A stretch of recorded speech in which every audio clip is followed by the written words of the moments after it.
précédemment dans l'histoire de Maëva. Maëva et Élodie étaient inséparables. Jusqu'au jour où Maëva a fait une rencontre qui a tout bouleversé. Un regard, une parole, une prière. Ce n'était plus une religion, c'était une transformation. Depuis, plus rien n'était comme avant. Maëva s'éloignait des soirées, elle priait, elle changeait. Élodie, elle, ne comprenait plus rien.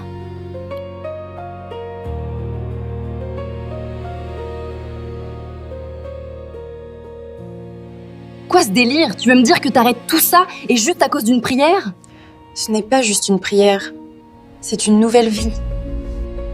Les tensions montaient, les mots blessaient, et l'amitié se fissurait.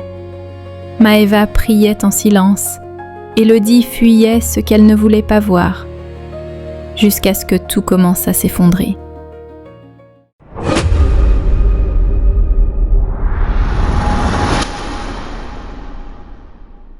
Depuis sa rencontre avec Jésus, Maëva rayonnait, mais elle se sentait seule. Son monde avait basculé et avec lui, son cercle aussi. Ce qui la faisait rire avant ne l'attirait plus. Ce qui l'occupait avant ne la nourrissait plus. Son cœur avait soif de vérité, de pureté, de présence divine. Mais aux yeux d'Élodie, c'était une folie. Attends Maëva, t'es sérieuse là? Tu vas ruiner ta jeunesse pour une religion?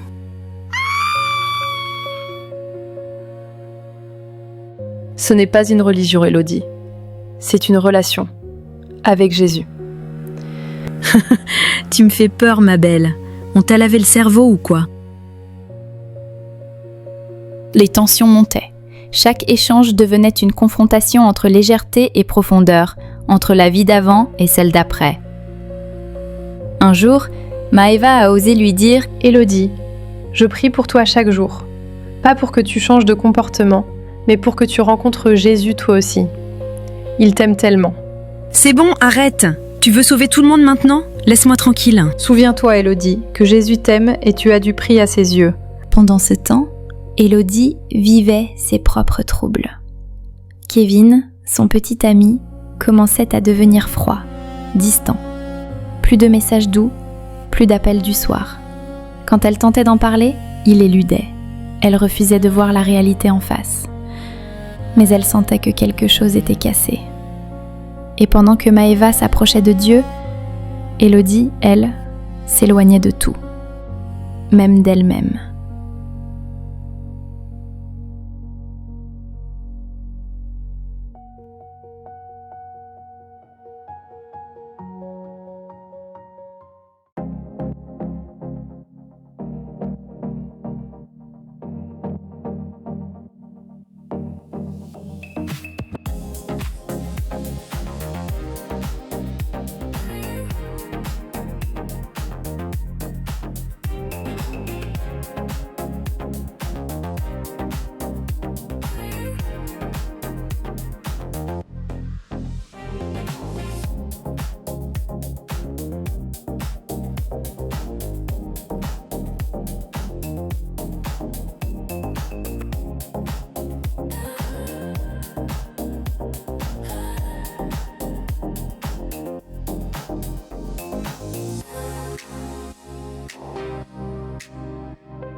Pas de Sainte Maëva ce soir?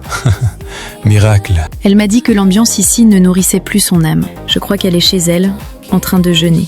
Elle jeûne ou elle fait un sacrifice? Franchement. Vous l'avez laissé tomber dans une secte ou quoi? C'est pas une secte. C'est une passion soudaine pour Jésus. Tout à coup, plus de musique, plus de gars, plus de soirées.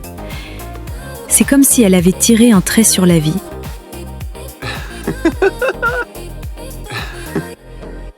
Elle jeûne peut-être pour qu'on se repente, qui sait? On devrait envoyer une offrande. Maëva a quitté le groupe pour Jésus. Elle m'a unfollow carrément. Et elle m'a dit qu'elle priait pour moi. Comme si j'étais possédée. Mec, elle m'a quitté en citant la Bible. Je ne peux plus vivre dans le péché. C'est un sketch. Sérieux?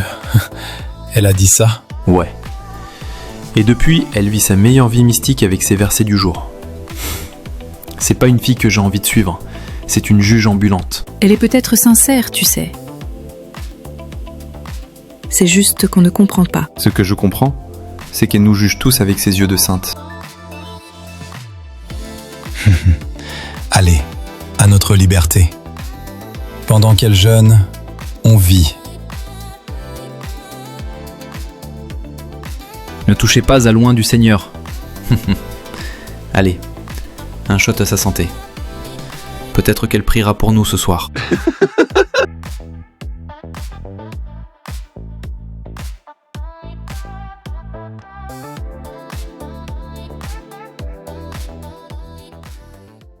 Quand je ne vois rien, tu prépares tout. Dans le désert, tu bâtis en moi ton reflet doux.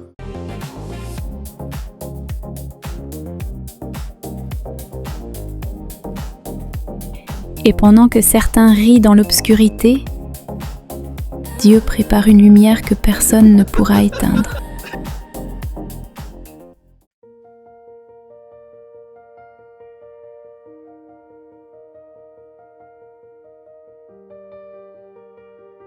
Quelques semaines plus tard, l'évidence ne pouvait plus être ignorée. Kevin n'était plus le même. Ses appels étaient devenus rares, ses excuses nombreuses et ses regards absents. Élodie se sentait délaissée, mais elle se raccrochait. Elle refusait de croire que son monde parfait s'effondrait. Jusqu'à ce soir-là. Elle était allée le voir sans prévenir et elle l'avait trouvé avec une autre, main dans la main, souriant comme il ne l'avait plus fait avec elle depuis longtemps. Quand il l'a vue, il n'a même pas essayé de s'expliquer. Je comptais pour toi, ou j'étais juste un passe-temps? Franchement, Élodie, t'es trop intense ces temps-ci. Tu m'étouffes. Et puis, arrête avec tes airs de sainte. Maëva t'a contaminé ou quoi? C'est comme ça que ça se termine entre nous? Sans un mot? Sans honte? Et il est parti, comme ça, sans un regard en arrière. Le sol s'est ouvert sous ses pieds. De retour chez elle, Élodie s'est enfermée dans sa chambre. Son téléphone vibrait, mais elle ne répondait pas. Pas ce soir. Pas ces messages qui ne changeraient rien. Pas à cette réalité qu'elle ne pouvait plus fuir. Elle s'est assise au bord de son lit, le visage entre ses mains. Et pour la première fois depuis longtemps, le silence lui a parlé. Elle se revoyait rire avec Maëva, la juger, se moquer. Et pourtant maintenant, elle enviait cette paix qu'elle avait, cette lumière dans ses yeux, cette force tranquille. Élodie a alors chuchoté, la voix brisée. « Jésus, je veux te connaître. Pas des mots, pas des chants. Toi. » Elle ne savait pas prier. Elle ne savait pas quoi dire de plus. Mais quelque chose en elle s'est effondré. Et dans ce brisement, une lumière s'est levée. Elle s'est mise à pleurer. Longtemps. Mais c'était différent. Ce n'était pas de la douleur, c'était un appel. Une paix, douce et silencieuse, a envahi la pièce, comme si quelqu'un l'enveloppait dans ses bras invisibles. Élodie venait de faire sa première vraie prière. Et Dieu avait entendu. Et si ce n'était que le début? Dans le silence de sa chambre, une prière s'est élevée. Mais la vraie rencontre ne fait que commencer.